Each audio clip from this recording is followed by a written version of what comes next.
Welcome to Wednesday Bible Study with Dr. Pastor Tony. I am the English-speaking pastor for Men and Women of Valor Pentecostal Church located in 347 6th Avenue, Newark, New Jersey. Good afternoon, or good evening, good night. Well, it's good evening. We're going to continue with our Bible study from Genesis. Like I said, we're doing Genesis and Revelation.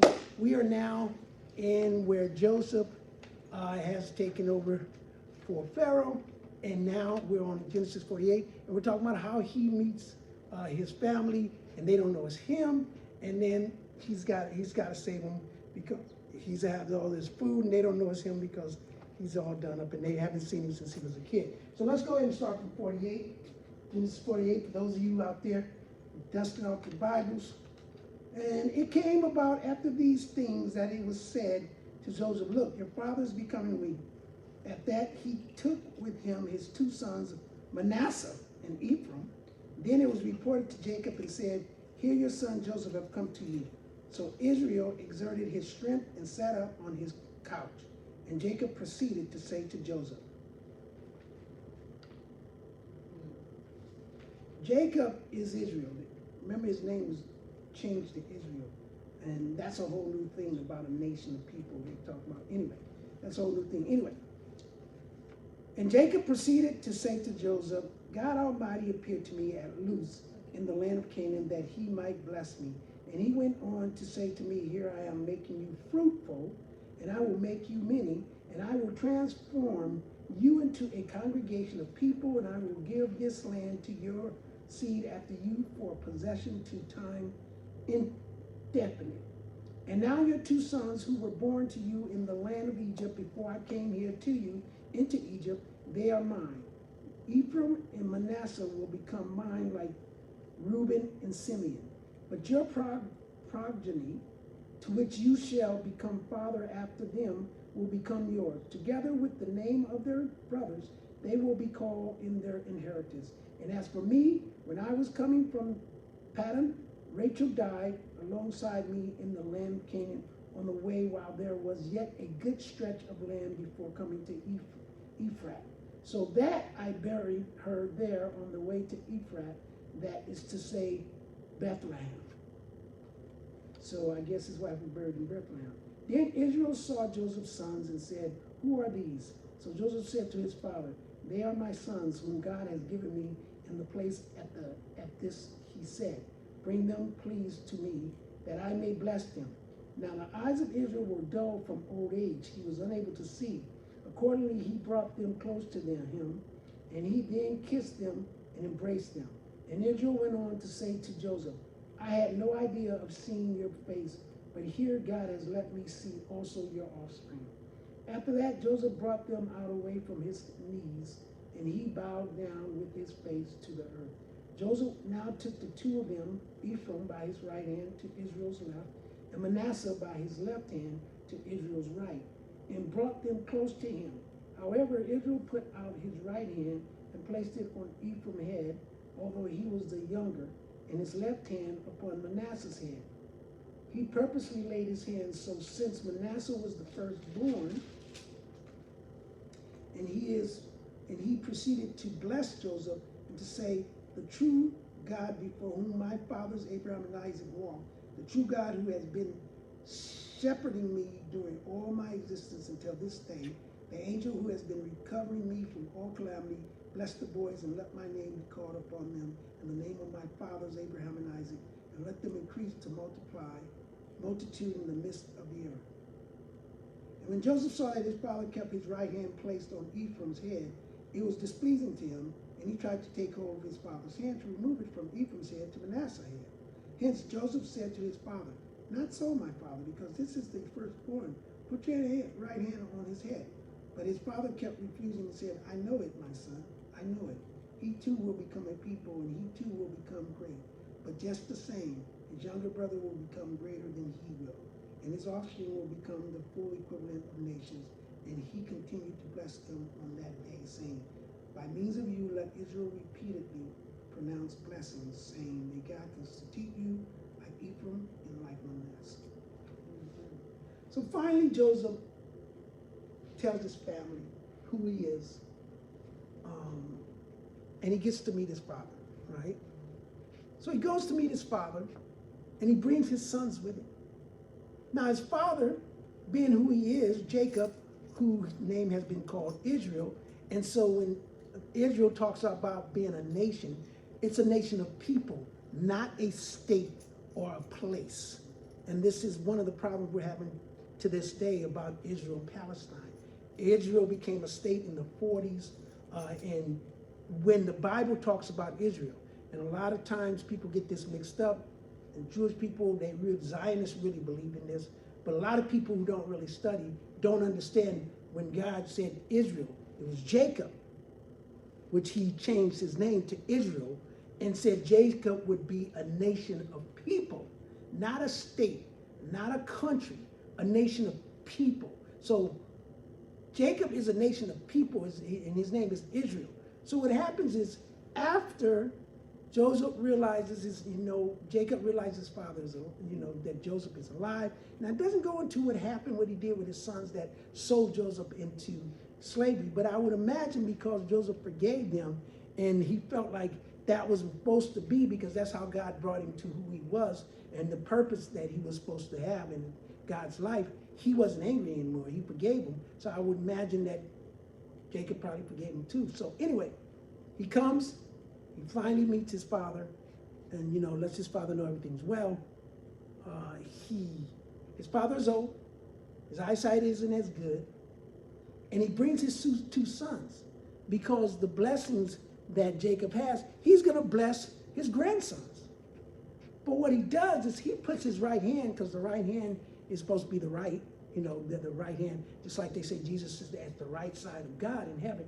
So when you're blessed with the right hand from the blesser, then that means you're going to be first. So he puts his hand on Ephraim, which is the youngest son, and not Manasseh, which is the oldest. So Joseph was just a little upset, and he goes, wait a minute, you got your hand on the wrong son. Manasseh's the oldest, and his father says, I know this, but Ephraim is going to be a greater nation than Manasseh. Manasseh's going to be a great nation too. He's still getting my blessing, but he's not getting the number one blessing. The number one blessing belongs to Ephraim. His nation is going to be bigger than Manasseh's, and he's going to be a greater nation, meaning his people are going to outnumber Manasseh's. Not that Manasseh is not going to be a great nation. His just is not going to be as great as Ephraim. Now, God has already shown him what to do. The angels came to Joseph. He already knew what he was supposed to do. But Joseph got mad about that. He was like, wait a minute. The oldest son is supposed to get the number one blessing, not the youngest. And he tries to get upset with his dad, and his dad said, listen, I know what I'm doing. Let's not get it twisted now. God has already told me what to do. I know what I'm doing. I know you want Manasseh to be the greatest nation, but Ephraim's going to be the greater nation. Manasseh's going to be a great nation too. They're both getting blessed. But Ephraim is who God told me is going to have the greater nation. So he had to go with it, because what are you going to do? What are you going to do? Get mad at your dad? So God constitute you like Ephraim and like Manasseh. Thus he kept putting Ephraim before Manasseh. After that, Israel said to Joseph, look, I am dying, but God will certainly continue with you people and return you to the land of your forefathers. As for me, I do give one shoulder of land more than to your brothers, which I took from the hand of the Amorites by my sword and by my bow. Later on, Jacob called his sons and said, gather yourselves together that I may tell you what will happen to you in the final part of the days. Assemble yourselves and listen, you sons of Jacob. Yes, listen to Israel, your father. Reuben, you are my firstborn, my vigor, and the beginning of my generative power, the excellence of dignity and the excellence of strength, with reckless license like waters. Do not you excel, because you have gone up to your father's bed. At that time you profaned my lounge. We went up to it. Now he's getting ready to die. So he calls all his sons, and he's going to tell them about themselves. He calls all his sons, Because he says, I'm getting ready to die. He tells Joseph, I'm getting ready to die after he blasts Ephraim and Manasseh. And he tells him, I'm getting ready to die. So bring all my sons, gather all my sons. I'm going to tell them about themselves. I'm going to tell them what they're to expect of themselves in the future, you know. And I guess he's warning them that certain things because he's not telling them all the good. He's also telling them the bad. So he explains that, Reuben, you are my firstborn, my vigor, and the beginning of my generative power, the excellence of dignity and the excellence of strength, with reckless license, but you're reckless. You have dignity, you have a lot of strength, you're my firstborn, but you're reckless.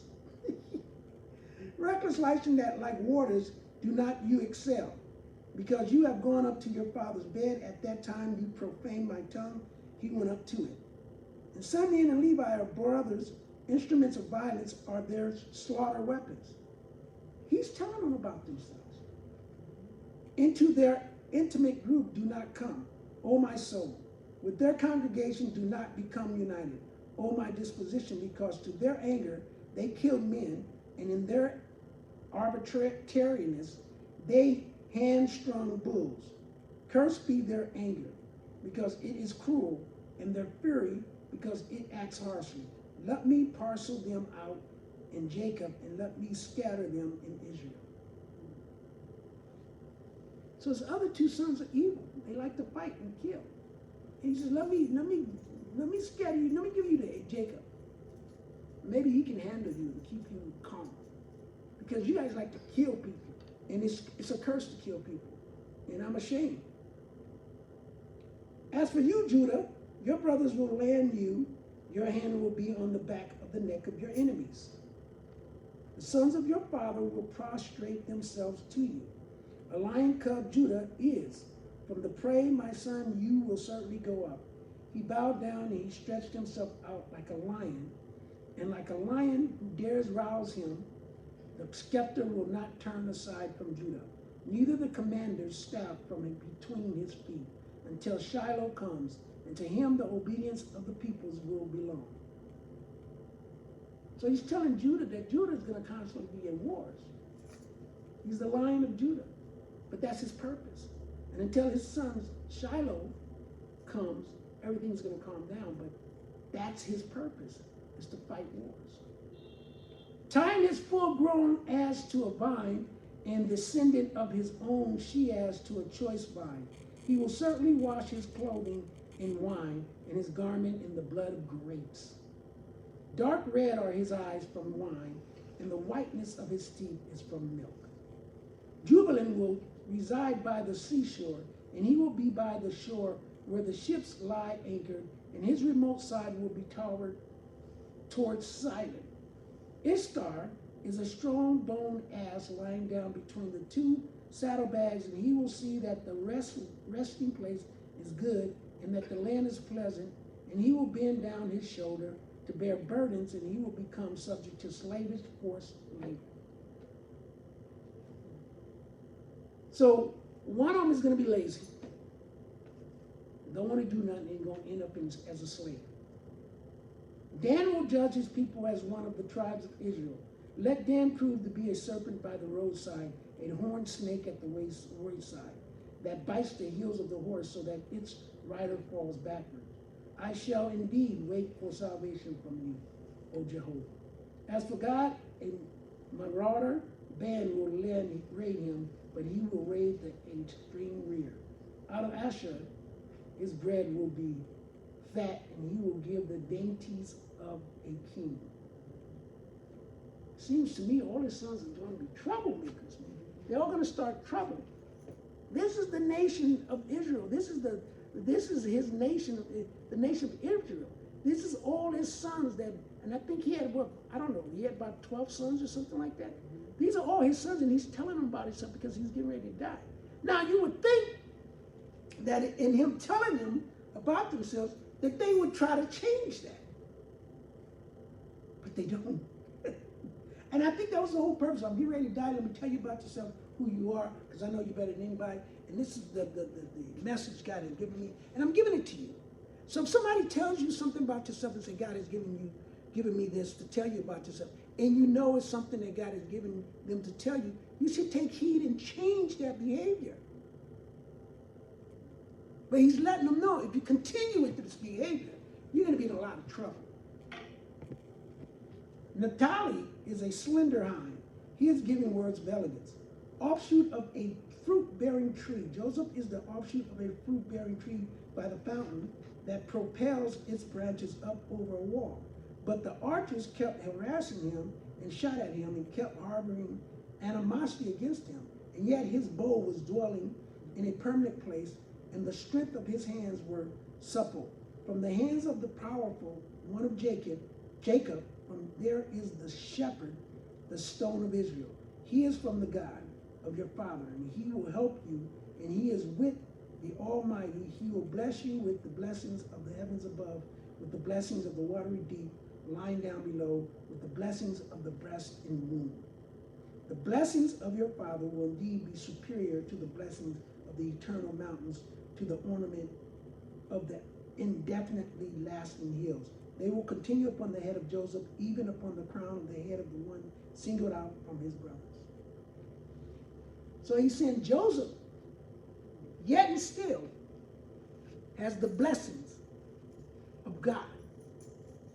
And you should probably stay in the Joseph tutelage so that you will get rid of these bad things, that behaviors that you have, because Joseph has been giving the blessing. And as we know, every time Joseph showed up anywhere, whether he was in jail, whether he was in Potiphar's house, and yet when he was met for Pharaoh, everywhere he went, the sinners recognized he was a blessed man and kept him around, because when you're around blessings, you're going to fall off with some blessings. The crumbs from God's table of blessings enough to blow your mind. And so even the sinners are like, hey, this guy's blessed by God. We're going to keep him around. And every time they kept him around, they grew in riches. He did too, but they grew in riches, and they prospered like they never prospered before. So now he's telling his brothers the same thing he told his brothers in that dream. That you guys are going to bow down to me when he was a kid and didn't understand. And his brothers sold him into slavery. Now the father's telling him the same thing. He has the blessing. God has given him the blessing that he gave me. But you guys are this and that and that and this. You need to stay under Joseph tutelage. That's what you need to do. And change your behavior. I'm warning you what's going to happen if you continue to be this way. Your nation of people are going to fall. I'm warning you what's going to happen. The lazy one will end up in slavery. And in slavery, you know you can't be lazy, or they'll whip you to death, make you work. The one who likes to fight too much starts to kill a bunch of people. He's the warrior nation. Judah is a warrior nation. And he's saying, you need to stay with Joseph.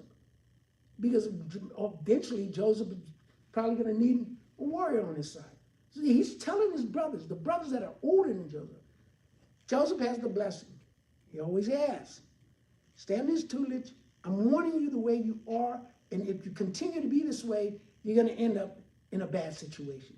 So he's telling his sons, and I'm quite sure they still don't like the fact that Joseph got the blessings.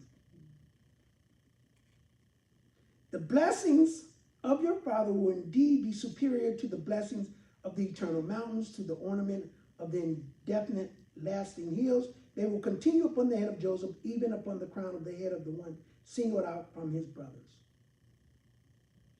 Benjamin will keep on tearing like a wolf. In the morning he will eat the animal seeds, and at evening he will divide spoil. All these are the 12 tribes of Israel, and this is what their father spoke to them when he was blessing them. He blessed them each one according to his own blessing. After that he commanded them and said to them, I am being gathered to my people. Bury me with my fathers in the cave that is in the field Ephraim the Hittite. In the cave that is in the field of Machpelah, that is in the front of Mamre in the land of Canaan. The field that Abraham purchased from Ephraim the Hittite for the possession of a burial place. There they buried Abraham and Sarah his wife.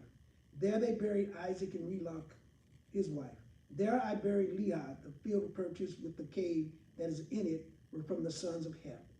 Thus Jacob finished giving commands to his sons. Then he gathered his feet up onto the couch and expired and was gathered to his people. So he told this right before he died. Because these are the 12 tribes of Israel, his 12 sons. And he's telling them, you're going to have to change this. You're going to have to change that. You're going to have to change this. You're going to have to change that. And it's better if you stay close to Joseph because he's the one who got the blessing like me. Meaning anything he touches is going to turn to gold. So it's better if you can stay under his tutelage because he'll keep you guys in line. But of course, we know the 12 tribes of Israel, they didn't do that. The 12 sons went their own way and did their own thing. We know that. We'll find that out later on as we continue. So he dies. Then Joseph fell upon the face of his father and burst into tears over him and kissed him. After that, Joseph commanded his servants, the physicians, to embalm his father. So the physicians embalmed Israel. And they took fully 40 days for him.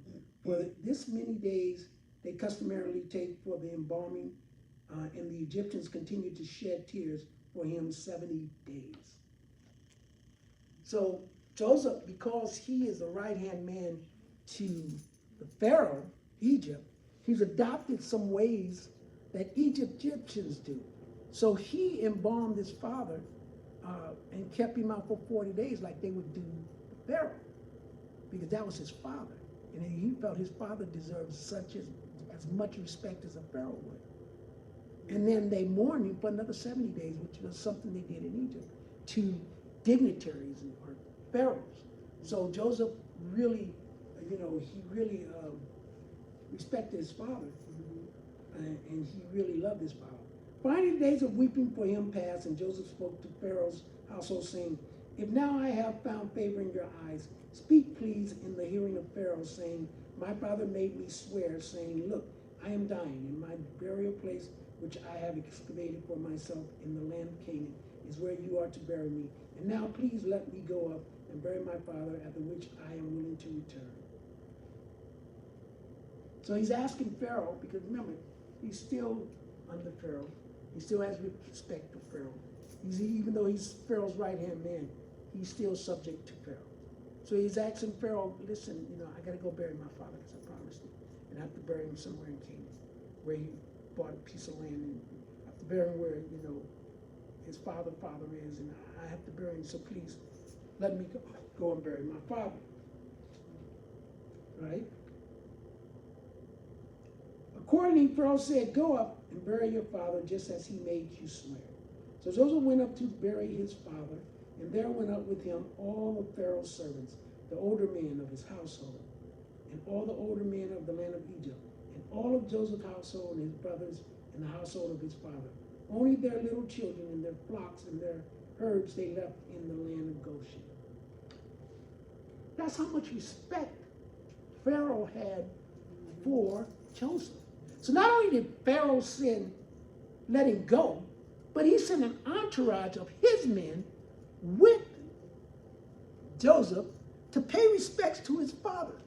Because I guess Pharaoh said, listen, this is a blessed man. He's done nothing but bless us since he's been around. He's my right-hand man. His father deserves the same respect I would get if I passed. Send the men that would come to my funeral and go with Joseph to give his father the honor and respect, as though Jacob, who's Israel, named he changed to Israel, was a Pharaoh himself. That's how much he was respected by the Pharaoh of Egypt, which is the king. That's how much he was respected. He gave the same reverence, the same respect to Joseph's father, as though Joseph's father was a king, was a Pharaoh himself. I told you, God will make your enemies your footstool. God is good. Okay, so Joseph went up, and all of Joseph's household in the land of Goshen, so he's buried in Goshen. There also went up with him both chariots and horsemen, and the camp came to be very numerous. Then they came to the threshing floor of Atad, which is in the region of Jordan. And there they carried a very great and heavy wailing, and he kept up the mourning rites for his father 7 days. And the inhabitants of the land, the Canaanites, got to see the mourning rites in the threshing floor of Atad, and they exclaimed, "This is a heavy mourning for the Egyptians." That is why its name was called Abel Meram, which is in the region of the Jordan. So the Canaanites were shocked, amused, amazed. Who is this guy they're burying? Because the Egyptians, I mean, they're giving him a very, very hardcore, funeral. They're there and they're respecting this guy. And he sent chariots with who? It was so many people. And they were Egyptians, because they were part of course, Pharaoh's men and stuff. And that's how much they respected Joseph. That's how much they respected Joseph. So you can imagine that his father had a funeral like he was a pharaoh. And it was drawing the Canaanites' mind and said, who is this guy? What's going on? All right. And his sons proceeded to do for him exactly as he had commanded them. So his sons carried him into the land of Canaan and buried him in the cave of the field of Becaue, the field that Abraham had purchased for the possession of a burial place from Ephraim the Hittite, in front of Mamre. Afterward, Joseph returned to Egypt, and he and his brothers, all those who went up with him to bury his father after he had buried his father. When the brothers of Joseph saw that their father was dead, they began to say, "It may be that Joseph is harboring animosity against us, and he will be sure to repay us for all the evil that we have rendered him." So they expressed the command to Joseph in these words. "Your father gave the command before his death, saying, 'This is what you are to say to Joseph. I beseech you, pardon, please, the revolt of your brothers in their sin, in that they have rendered evil to you, and now pardon, please, the revolt of the servants of your father's God." And Joseph burst into tears when they spoke to him. Following that, his brothers also came and fell down before him and said, "Here we are as slaves to you."